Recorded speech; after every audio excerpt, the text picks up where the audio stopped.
তোমরা আমার হাতে কি দেখতে পাচ্ছো? তোমরা কি বলতে পারবে? নিশ্চয়ই বলতে পারছো না।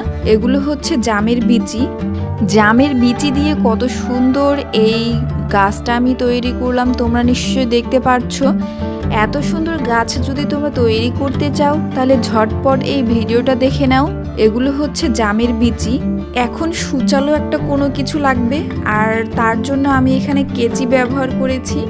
এই ছোট কেচির উপরের অংশ দিয়ে আমি জামের যে কোনো এক পাশে হালকা করে ফুটো করে নিব। এভাবে করে যে কয়টা বিচি আমার প্রয়োজন সেই কয়টা বিচি আমি ফুটো করে নিব। এখানে আমার এত বিচি লাগবে না, আমার 5 থেকে 7টা বিচি হলেই হয়ে যাবে।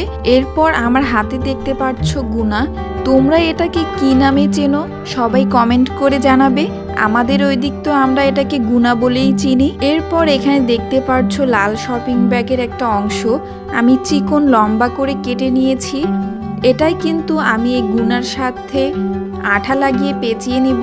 যখন আমি শপিং ব্যাগের অংশটা গুনাতে পেঁচাবো তখন গুনার উপরের অংশটা এবং গুনার নিচের অংশটা একটু ফাঁকা রেখে এই শপিং ব্যাগের অংশটা পেঁচিয়ে নিব।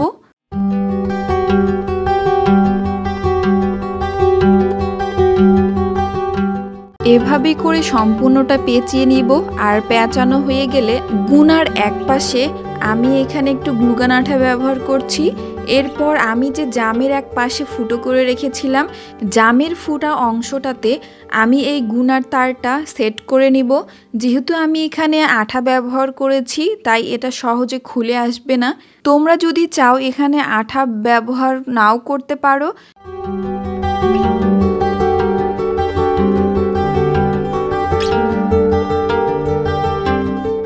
এবার জামের বিচিগুলোকে কালার করে নিব। আর কালার করার জন্য এখানে আমি 2টা কালার ব্যবহার করেছি। একটা হচ্ছে রেড কালার আর একটা হচ্ছে ইয়েলো কালার। তোমরা চাইলে যে কোনো কালার এখানে ব্যবহার করতে পারো।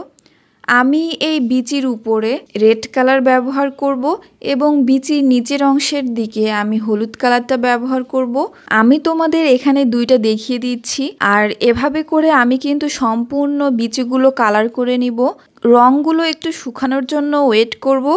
এরপর এখানে দেখতে পাচ্ছ বোতলের খাপ এবং তার সাথে লাগবে শোলা।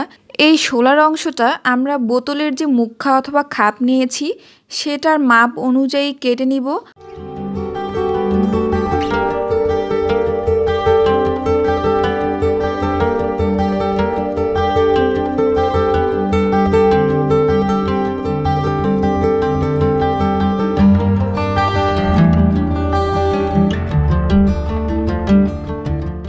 খাপের ভিতরে আমি একটু গ্লুগান আঠা দিয়ে দিচ্ছি যাতে এই শোলাটা বের হয়ে না আসে।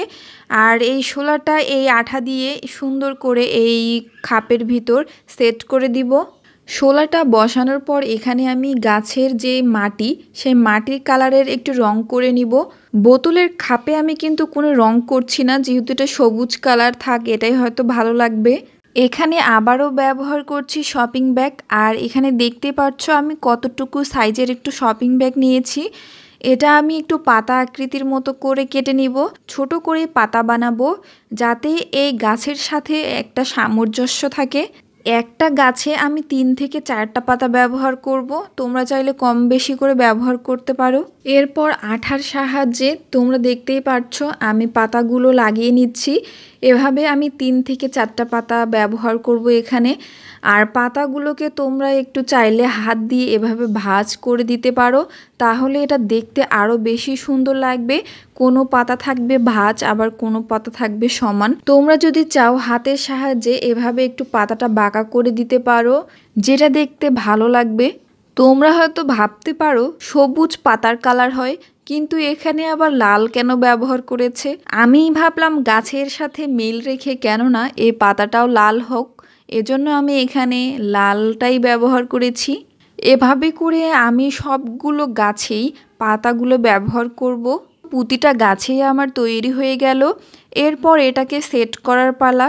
আর আমি যে নিচের দিকে গুনার অংশটা একটু ফাঁকা রেখেছিলাম, এটার কারণ হচ্ছে আমি যখন শোলাটার ভিতরে এটা গেঁথে দিব তখন যাতে সহজে এটা ভিতরে যায়, এর জন্য। তোমরা দেখতেই পাচ্ছ কত সুন্দর লাগছে গেঁথে দেওয়ার পর।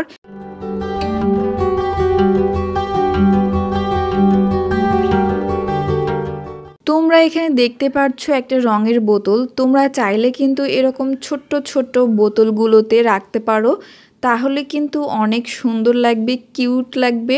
এরপর তোমরা চাইলে এটা যে কোনো জায়গায় সেট করে নিতে পারো। তোমরা নিশ্চয়ই দেখে বুঝতে পারছো যে জাম দিয়ে কত সুন্দর একটা গাছ তৈরি করা হয়ে গেল। আমার এই ইউনিক আইডিয়াটা তোমাদের কাছে কেমন লাগলো? ভালো লাগলে অবশ্যই লাইক, কমেন্ট, শেয়ার করবে। শেয়ার করবে এ কারণেই যাতে অন্যরাও দেখে এটা তৈরি করতে পারে।